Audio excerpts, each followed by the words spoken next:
Meghakumar. King Shrenik of Magad region in the state of Bihar had a beautiful queen named Dharini. Once, while she was sleeping, she dreamt of a white elephant entering her mouth. She immediately woke up and told the king about her dream. King Shrenik knew that it was an auspicious dream. He called the dream experts who predicted that the queen would give birth to a very handsome and intelligent son who would excel in everything. The king and queen were very pleased to hear this. During the 3rd month of her pregnancy, Queen Dharini had an irresistible urge to ride an elephant in the country with the king, with the sky decorated with clouds of colorful hues, lightning flashing, and rain pouring. In most parts of India, it only rains during the monsoon season, which is usually from June to October. Queen Dharini, however, had the urge during the off-season. The fulfillment of her urge was therefore a problem. In order to see that her health and well-being were not affected by the unsatisfied urge, the king asked his eldest son, Kumar, who was also the prime minister of the state, for a solution. Kumar had a friend who could do miracles.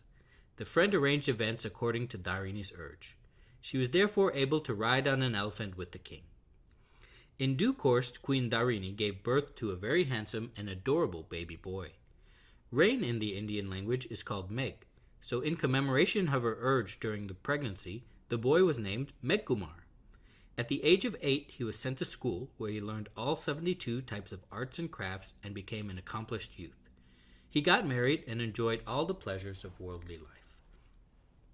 Once Lord Mahavir came to Rajgiri, the capital of Magad, and stayed in the Gunashil monastery. Almost every resident of Rajgiri went to listen to his sermons. Meghakumar went as well. The sermon made a lasting impression on him. He realized the transitory nature of worldly situations and decided to renounce his worldly life. His parents were sad to hear about his plan. They tried everything possible to prevent him from renouncing his worldly life. However, he remained firm. Nevertheless, in order to satisfy his parents' wishes, he agreed to become king for one day. He was ceremoniously crowned king with all the royal pomp. Immediately after that, he left everything, renounced worldly life, and became a disciple monk of Lord Mahavir. At night, as a junior monk, he was given a place to sleep near the entrance. During the night, other monks using the restrooms had to walk past his side. Since no lamps are allowed in the upashray, the monk's residence, they happened to trample on his bed, and sometimes their feet accidentally touched his body in the dark. Poor Meghakumar could not sleep for the whole night. He had grown up in luxuries after all. Therefore, it was difficult for him to bear the accidental kicking by the monks and his bed and body being smeared in dirt. He felt that he could not bear that sort of a miserable life and decided to give up the life of a monk. In the morning, he went to Lord Mahavir to seek permission to return home.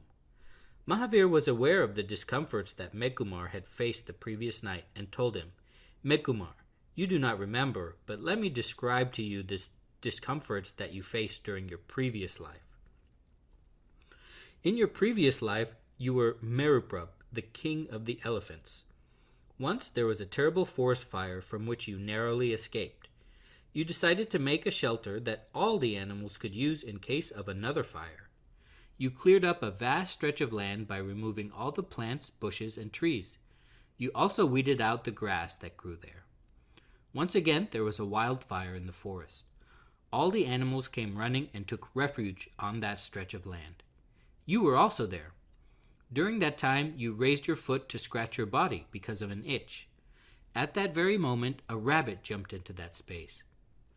As you tried to put your foot down, you saw the rabbit jump into that space, and you decided to hold your foot up in order to save the rabbit.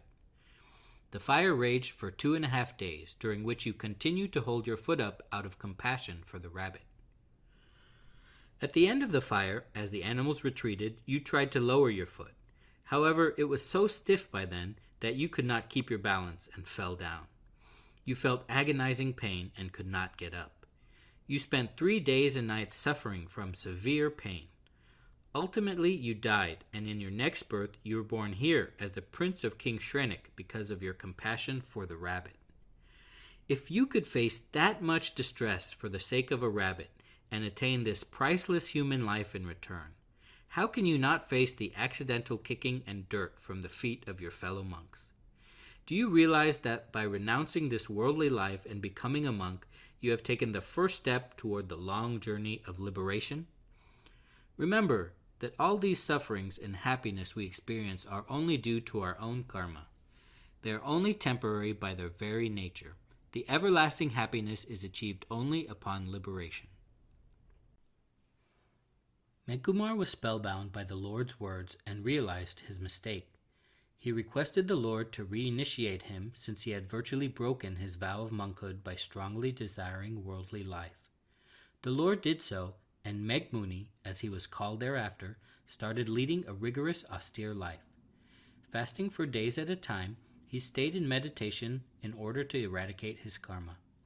When his body became very weak and he could no longer observe the rigors of ascetic life, he decided to observe the fast until death. This vow is called Sanlankana. He fasted for a month on Mount Vaibhagiri near Rajgrihi. Upon death, he was born in heaven. Bhagavan Mahavir had stated to Gautam Swami that at the end of heavenly life, Meghakumar would be reborn as a human being and would attain liberation.